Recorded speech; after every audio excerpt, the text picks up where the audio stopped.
जय जोहार, जय छत्तीसगढ़। मैं जुरामन साहू और आप सब देख रहे हैं नंबर छत्तीसगढ़। आज हम बात छत्तीसगढ़ की करने वाले हैं।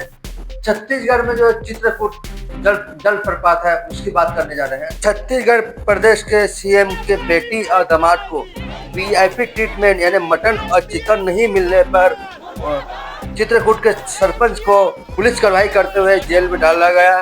आइए हम वीडियो के माध्यम से पूरा वीडियो कहानी बताने की कोशिश करते हैं। सीएम साहब के बेटी और दामाद को चित्रकूट जाना था घूमने के लिए। उनके साथ में 7-8 और व्यक्ति उनके दोस्त यार थे। उन लोगों ने बनाया प्रोग्राम जाने का और पहुंच गए।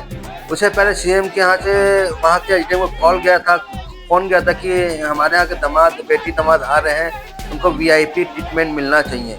ये कहना था सरपंच का। सरपंच के कानों में ये बात एसडीएम ने कोटवार के माध्यम से भिजवाई थी और सरपंच का ये कहना था कि मैं किस फंड के माध्यम से उनके बेटी और दामाद को वीआईपी ट्रीटमेंट दूं। ये कहना था सरपंच का।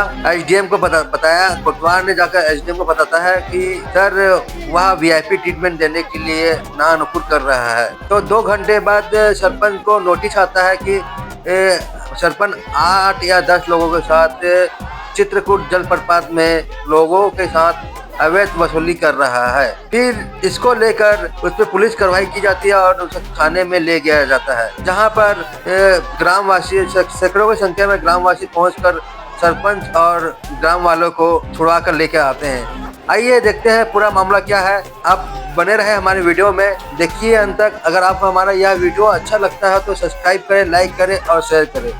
यहाँ पर हम लोग को चलाना है। अब बोलिए आप। हो गया सर? हाँ हो गया। मैं एक ही सवाल पूछूंगा सर। हाँ। आपने तो 10-12 सवाल पूछ लिया, ठीक है। आपने जो यहाँ पे व्यवस्था करने के लिए बोला था, मैं किसी नहीं, मेरा बात सुनिए ना सर, बात सुनिए। आप बोल रहे हैं, जब सुनिए ना, हम चुप थे, बोल रहे थे। अब आप सुनना पड़ेगा। हाँ। आप किस नियम के तहत ये बताइए हमको कि व्यवस्था करने बोल रहे थे ना कल समिति मैं किसी को किसी प्रकार की व्यवस्था के लिए नहीं बोला। सर झूठ मत बोलिए, आप झूठ मत बोलिए।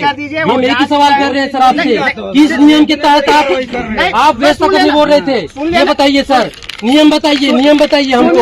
आप इतना सारा बता दिए ना, लंबा चौड़ा, वो नियम बता दीजिए सर। किस नियम के तहत आप व्यवस्था करने बोल रहे थे, वसूली कर रहे थे, आप ये बताइए।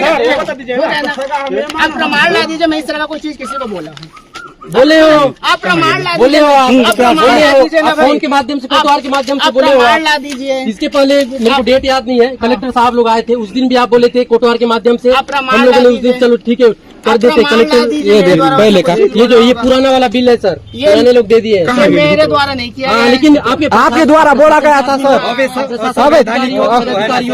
इस पे कार्रवाई कब करोगे आप? सुने कार्रवाई कब करोगे? ये क्या है? देखिए सर, अभी 2 महीना क्या हुआ, हम ग्राम पंचायत चला रहे हैं, उसका पहाड़ हो गया। लेकिन 5 साल से जो अवैध वसूली हो रहा था वो सुनना पड़ेगा बात को। हमारा एक ही सवाल है, किस नियम के तहत आप व्यवस्था करने बोले, किस नियम के तहत बोले आप? हमारा एक ही सवाल है और कुछ नहीं है, एक ही सवाल है। इसके संबंध में आप लोग कहीं पर शिकायत दर्ज करवाए कि मैं जांच करवाऊं? ये जो आप बिल दिखा रहे हैं कि 5 साल इस तरह की चीज हुई है, उसको लेकर आप मेरे पास शिकायत लेके आए हो? या उस दिन जब मैं आया था, जब पहले दिन जब नाटा में जो सदस्य रहे में बैठक लिया था, उस दिन भी ये चर्चा हुई थी, ठीक है। इसके संबंध में आप लोग मेरे पास किसी प्रकार का शिकायत ले आए हो? वो हम नहीं जानते। आप अपना नियम बता दो, एक नियम बता दो सर, किस नियम के तहत आप व्यवस्था करने बोले। मैं सीओ साहब क्या बैठा था, आप फोन किए थे, मैं सीओ साहब स्पीकर ऑन किया तो मैं खुद सुना हूँ। अरे वो सरपंच अपने आप को विधायक से बड़ा समझता है क्या? व्यवस्था नहीं कर पाता। कोई नहीं दिखाएगा। देखिए इस तरह का मैं कोई चीज नहीं बोला हूँ। अगर बोले हो सर, खुद सुना हूँ सीओ साहब के फोन में। आप लोग प्रमाण ला दो ना। प्रमाण हमारे पास नहीं है भाई। सर सीओ साहब से बात करें, प्रमाण कैसे दूंगा सर? मैं खुद सुना हूँ। मैं ये सब वही एक नियम बता दो सर, किस नियम के तहत आप, किस नियम के तहत सर व्यवस्था करने बोले, वो बता दो सर। दिक्कत नहीं है, वो तो आपकी शिकायत है ना भाई। ना वो बता दो, आप बता दो। हम इसीलिए बैठ, जब तक निराकरण नहीं हो जाता 21 नियम के तहत हुआ, हम यहाँ से नहीं हटेंगे। टेंडर लगाओ यार, आप नहीं हटेंगे, हम नहीं हटेंगे। बैठेंगे चुपचाप। पहले वो नियम बता दो, इस नियम के तहत 5 साल नहीं 10 साल चल रहा है, चल रहा था। उस टाइम तो पार्किंग होता दूर था, कोई दिक्कत नहीं था। सुनो 5 साल वो लोग वही किए थे, 5 साल आप लोग भी वही करने वाले हो। नहीं, इसीलिए तो वो नहीं करे। पहले अपने कार्यकाल तो देख लो सर, अपने कार्यकाल देख लो, हम करेंगे नहीं करेंगे। मेरा कार्यकाल शुरू ही नहीं हुआ है, चार्जर ही नहीं है, कैसे बोल सकते हो? चार्जर ही लेके अरे देखो, जैसे पुराने कार्यकाल की बात कर रहे हो ना, उसकी प्रॉपर एक शिकायत करोगे, जांच कमेटी बैठ जाएगी जो है उसमें जांच हो जाएगी। दे दिए थे सर,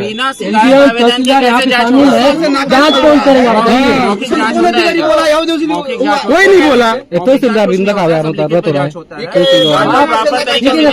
आप हमको भी एक लिखित में दे दीजिए, इस नियम के तहत हम आपको ये व्यवस्था करने के लिए बोल रहे हैं। एक आप एक लिखित में दे दीजिए। मैं तो नहीं सर बोलूँ ना, मैं आपको याद सर, मैं कई बार बोला हूँ कोटवार को भी, अगर एसडीएम साहब बोल रहे हैं तो लिखित में दे दो, हम व्यवस्था कर देंगे। प्रोटोकॉल में है तो हम व्यवस्था कर देंगे, लेकिन आपके पास कुछ कोई ऐसा नियम ही नहीं है व्यवस्था करने का, तो कहाँ से आप लिखित में दोगे? एक ही बात को लेकर उसको मत बोलो जो है ना, हम उसी बात पे किस नियम के तहत आपने व्यवस्था करने बोला पंचायत को, नाका समिति को, किस नियम के तहत? नियम बता दो, नियम में है तो मन चाहे बिल लेके आज के थमा देते हैं। देखो, जिस पे आप आरोप लगा रहे हो उसकी जिम्मेदारी नहीं है कि वो आरोप के बारे में बोले कि स्वेच्छा से स्वीकार करो जो चीज। नहीं सर,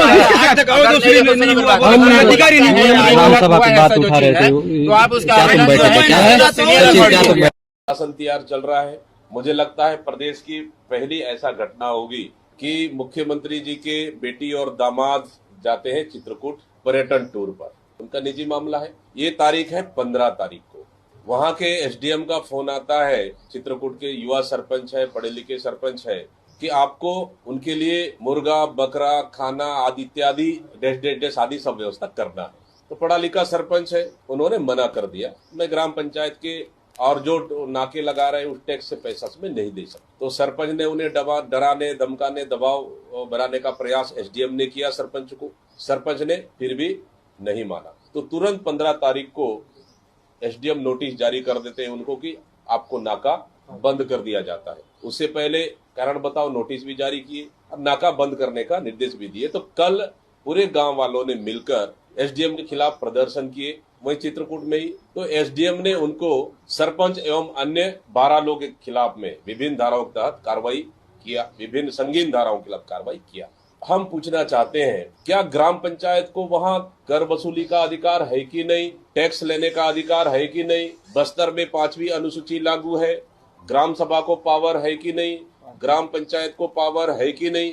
शायद एसडीएम को इनको अध्ययन कर लेना चाहिए, पहला चीज। दूसरा चीज, आखिर दामाद तो सीएम के ही नहीं, वो हमारे भी दामाद है, राज्य के दामाद है। अभी सुशासन तैयार चल रहा है।